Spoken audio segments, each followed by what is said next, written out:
नेपाल एक विविधतापूर्ण देश हो। यहाँ भौगोलिक र वातावरणीय विविधता मात्र होइन, सामाजिक र सांस्कृतिक बनोटमा समेत उत्तिकै उत्कृष्ट बहुरूपतालाई अवलोकन गर्न सकिन्छ। यसले नेपाली हावापानी र जीवनलाई बहुआयामिक बनाएको छ।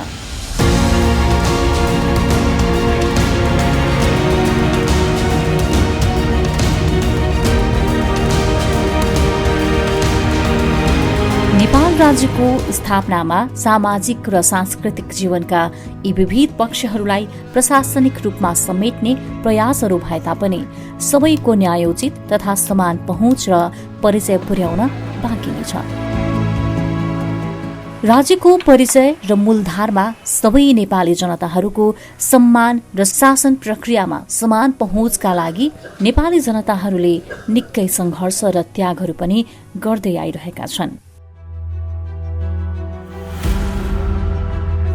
विगतका 3 दशकको नेपालको राजनैतिक घटनाक्रमहरूलाई केलाउने हो भने विक्रम सम्वत 2046मा भएको पहिलो जनआन्दोलन पश्चात हालसम्म भएका अनेकौं संघर्षहरूले नेपाली समाजलाई थप परिपक्व र खुला बनाउनेतर्फ अग्रसर भएको देख्न सकिन्छ।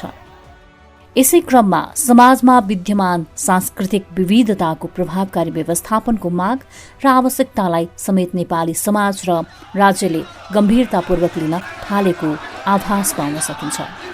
तथापि यी संघर्षहरूमा सक्रिय सहभागिता र त्याग गरे तापनि सोको लाभांश वितरणमा पनि सामाजिक र आर्थिक विकासमा पछाडि पारिएका र राजनैतिक रूपमा उपेक्षित समुदायहरूले न्यायको अनुभूति गर्न सकिरहेका छैनन्, जसले गर्दा राजनैतिक र सामाजिक परिवर्तनहरूले केही वर्ग र समुदायलाई लाभ पुर्याए तापनि समग्र समुदाय र क्षेत्रलाई पनि स्वतस्फूर्त रूपमा फाइदा पुर्याउँदैन भन्ने नेपालको अनुभवले देखाउँछ।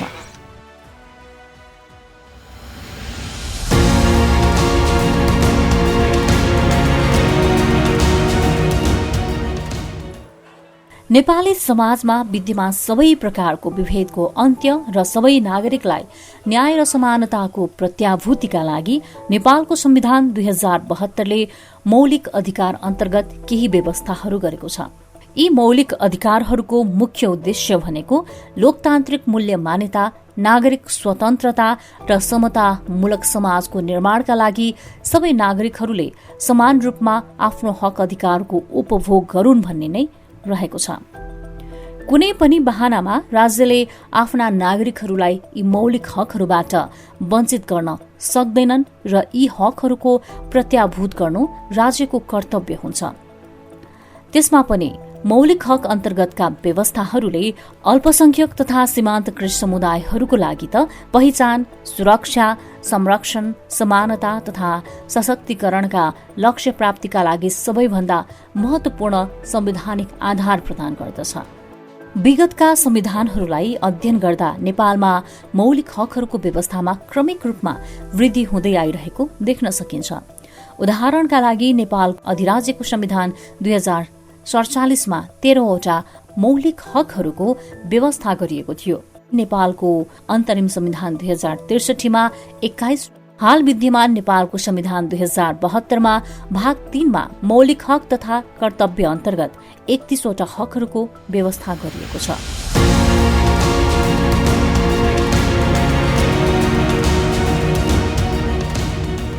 नेपालको संविधान 2072को कार्यान्वयनको लागि करिब 110वटा विषयमा संघीय, 22वटा विषयहरूमा प्रादेशिक तथा 6वटा विषयहरूमा स्थानीय तहका कानूनको तर्जुमा गर्नुपर्ने आवश्यकतालाई प्राथमिकतामा राखिएको थियो। त्यसअनुसार पहिलो, दोस्रो र तेस्रो प्राथमिकतामा कानून तर्जुमाका विषयहरूलाई अगाडि बढाइएको थियो। सोही योजना अनुसार मौलिक हक अन्तर्गत 21वटा विषयहरूलाई 3 तहको प्राथमिकतामा राखिएको थियो। संविधानमा उल्लेखित मौलिक हकको कार्यान्वयनका लागि धारा 47मा राज्यले संविधान जारी भएको 3 वर्षभित्र कानूनी व्यवस्था गर्ने कुरा उल्लेख गरेको छ। मौलिक हक अन्तर्गतका 31 हकहरूको कार्यान्वयनका लागि हालसम्म 20वटा विशिष्ट ऐनहरू तर्जुमा गरिएका छन्। त्यसैगरी 7वटा तत्कालीन ऐनहरूमा संशोधन गरिएको छ भने 2वटा एकीकृत ऐनहरूमा मौलिक हकका विषयहरूलाई समावेश गर्ने प्रयास भएको छ। यी ऐनहरूलाई कार्यान्वयन गर्नका लागि 26वटा नियमावलीहरूको पनि तर्जुमा गरिएको छ।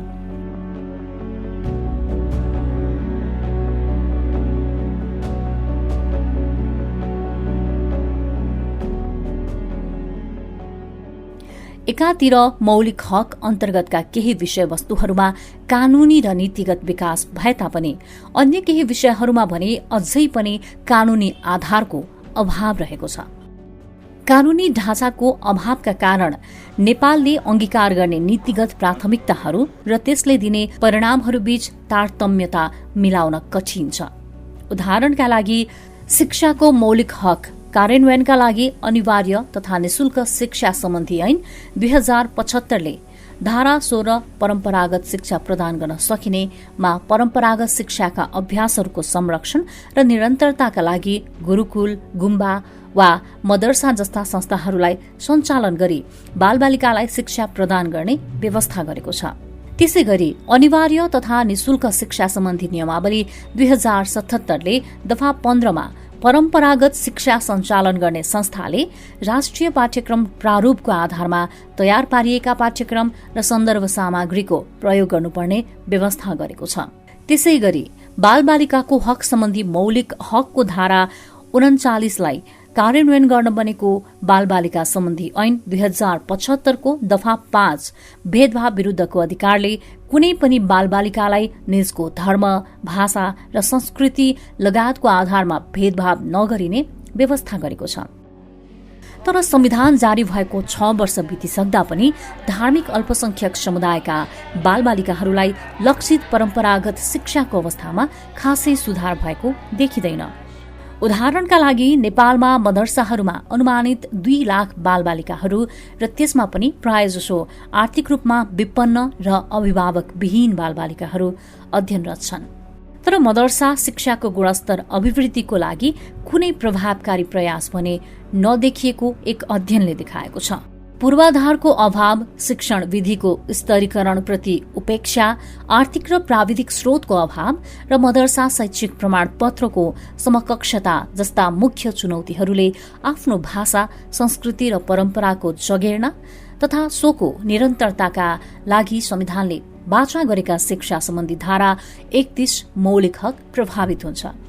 त्यति मात्र नभई समानताको हक धारा 18, भाषा र संस्कृतिको हक धारा 32, सामाजिक न्यायको हक धारा 42, धार्मिक स्वतन्त्रताको हक धारा 26 र रोजगारीको हक धारा 33 प्रत्यक्ष रूपमा प्रभावित भएको छ।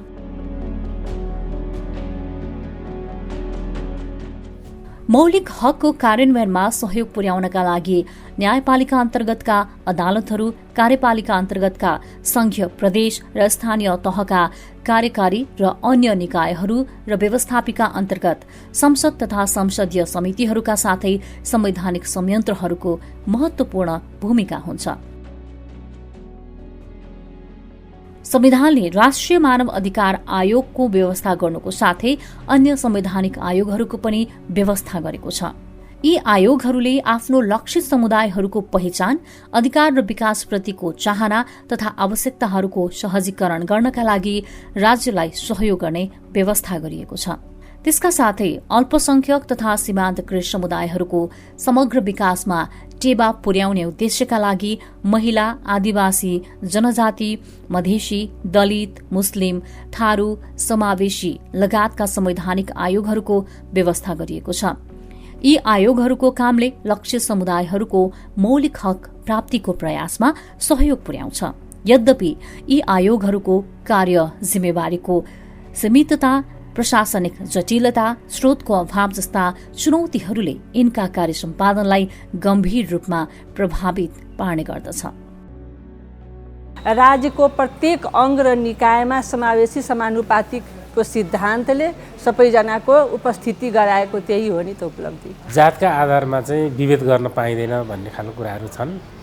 संविधानमा बहुत अच्छा छ, तर त्यो कुराहरू चाहिँ व्यवहारमा कार्यान्वयन हुन सकेन भन्ने लागेको छ।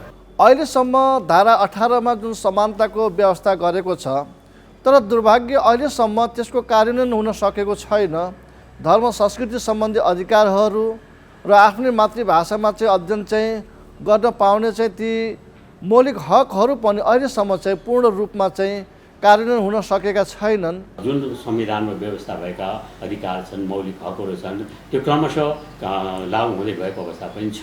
मौलिक हकमा थुप्रै यस्ता कुरा लेखिएका छन् जुन नियमहरू कार्यान्वयन हुन अत्याधिक कठिनाइ छ। 3 वर्षको अन्तिम 15 दिनमा हतारमा आएर मौलिक हक सम्बन्धी सापेक्षित ऐनहरू बनायो, तर ती कार्यान्वयनको दिशामा छैनन्। सरकारवालासँग छलफल गरिएन, जसले गर्दाखेरि कानुन नै एकदमै विक बनेको छ र त्यसको कार्यान्वयनको मेकानिजम अहिलेसम्म पनि बन्न सकेको छैन। यो संविधानमा मात्रै सीमित छ, मिश्रित छ। एकातिर संविधानले विभिन्न हकहरूको व्यवस्था गरेको छ संविधानमा भने, अर्कोतिर यसको कार्यान्वयनको पक्ष कमजोर छ र साथसाथै त्यसमा अझै धेरै कामहरू गर्न बाँकी छ। धेरै चाहिँ नीतिगत अप्ठ्याराहरू चाहिँ छन्। हामी संहिताको जुन व्यवस्था चाहिँ फेरिएको छ, सोच चाहिँ बदलिएको छैन। सचेत नागरिकले आफ्नो हक चाहिँ प्रयोग गर्छन्।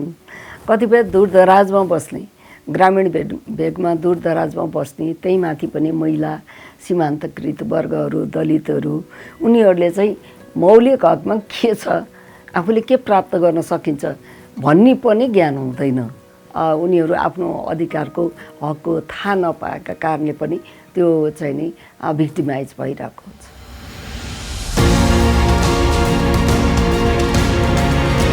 त्यो कानुनमा संविधानमा लेखिएर मात्रै नहुँदो रहेछ, त्यसलाई हामीले दैनिक जनजीवनमा कसरी उपभोग गर्छौँ भन्ने कुरा, कसरी त्यसलाई डेलिभर गर्छौँ, कसरी सर्भिस प्रदान गर्छौँ भन्ने कुरा चाहिँ महत्त्वपूर्ण हो। नागरिकले पाएका ती मौलिक हकहरूलाई कसरी कार्यान्वयन चाहिँ गर्न सकिन्छ भन्ने बारेमा स्थानीय निकाय, स्थानीय सरकारले पनि गर्न सक्ने अवस्था विद्यमान कानुनी व्यवस्थामा रहेको छ। हाम्रो जुन इन्टेन्सन छ देशलाई समावेशी समानुपातिक बनाउने, यो देश सबैको हो भनेर बनाउने, नेपालको संविधानप्रति सबैको आत्मीयता स्थापित गर्ने अवसर जुन प्राप्त गरेका र बाँकी पनि अवसरको लागि चाहिँ सबै लागि परेका छ। च्यालेन्जेसलाई अपर्च्युनिटीमा चेन्ज गर्दै लग्दाखेरि साह्रै राम्रो हुन्छ। The present constitution of Nepal offers a lot of opportunities for equal participation of women, of marginalized people, of all groups within the society. यसले पछाडिएको वर्गलाई माथि ल्याउने र विकासको मूलधारमा लाने अवसर छ। मौलिक हकले यी पछाडि पारिएका व्यक्ति र समुदायको लागि यिनको अस्तित्व, सम्मान र समृद्धिको लागि संवैधानिक धरातल उपलब्ध गराएको छ। सरकारले योजना बनाउँछ, कार्यान्वयनको पाटोमा चाहिँ नागरिक समाज हुन्छ, त्यसलाई चाहिँ मिलेर गयो भने एकदमै यो हामी सफल हुन सकिन्छ। जनताले आफू बुझेर आएर चाहिँ नि फाइट गर्ने हो, आफ्नो अधिकार भिक्टिमाइज हुँदा लिने हो भन्ने दृष्टिकोण सरकारको छ।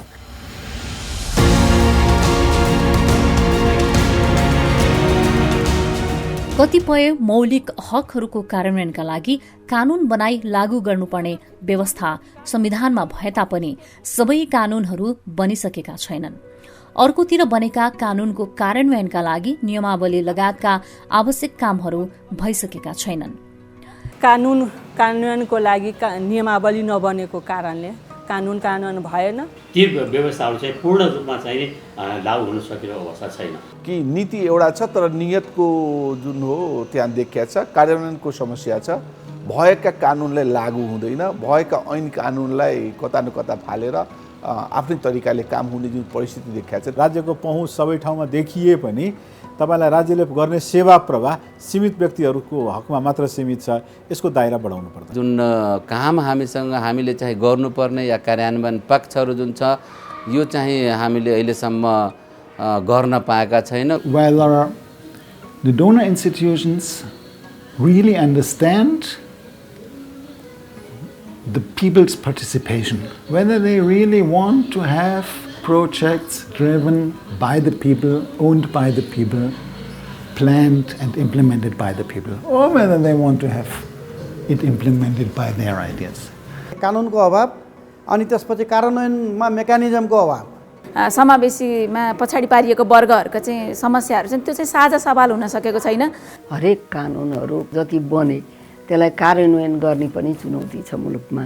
कानुनहरू त छन् तर भएर पनि अब नभएका नजिरहरू पनि छन्। भएको हकलाई पनि थाहा नपाएर त्यो कार्यान्वयन हुँदैन, नागरिकहरू भिक्टिम भइरहेको हुन्छ। मौलिक हकमा मानव अधिकार सम्बन्धी विश्वव्यापी घोषणा पत्र 1948, नागरिक तथा राजनैतिक अधिकार सम्बन्धी संयुक्त राष्ट्र संघीय अनुबन्ध 1966 र आर्थिक, सामाजिक तथा सांस्कृतिक अधिकार सम्बन्धी संयुक्त राष्ट्र संघीय अनुबन्ध 1966 मा उल्लेखित अधिकारहरू समेटिएका छन्। तर मौलिक हक र त्यसका लागि तर्जुमा गरिएका ऐन तथा नियमावलीहरूमा प्रतिबन्धात्मक वाक्यांशहरू भने अन्तर्राष्ट्रिय मापदण्डभन्दा बढी राखिएका छन्। यसले गर्दा मौलिक हकको प्राप्तिमा सहजता भन्दा पनि अप्ठ्याराहरू सृजना हुने क्रम बढी हुन्छ। विभिन्न समूहहरूका लागि मौलिक हकमा समानता, सामाजिक न्याय लगायतका अधिकारको प्रत्याभूति भए तापनि उक्त हकहरूको कार्यान्वयनका लागि आवश्यक र प्रभावकारी कानूनी व्यवस्थाहरूको अभाव रहेको छ।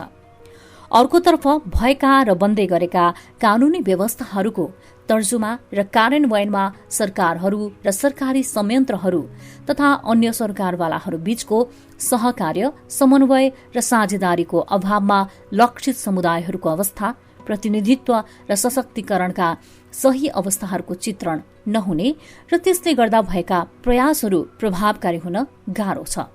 मानव अधिकारको संस्कृतिको अभाव, दण्डहीनता, सामाजिक तथा राजनैतिक संरचनाहरूले उब्जाएको विभेदकारी व्यवस्था तथा प्रचलनहरू र तथ्य तथा अनुभव भन्दा पनि सीमित वर्ग र समुदायको स्वार्थबाट प्रेरित सार्वजनिक नीति निर्माण र विकासका अभ्यासहरूले मौलिक हकको कार्यान्वयनमा नदेखिने तर निरन्तर अवरोधहरू सृजना भइरहेको छ। यसले मौलिक हकको कार्यान्वयन र प्राप्तिमा असमानता र विभेदका थप आयामहरू सृजना गर्दैन भन्न सकिँदैन।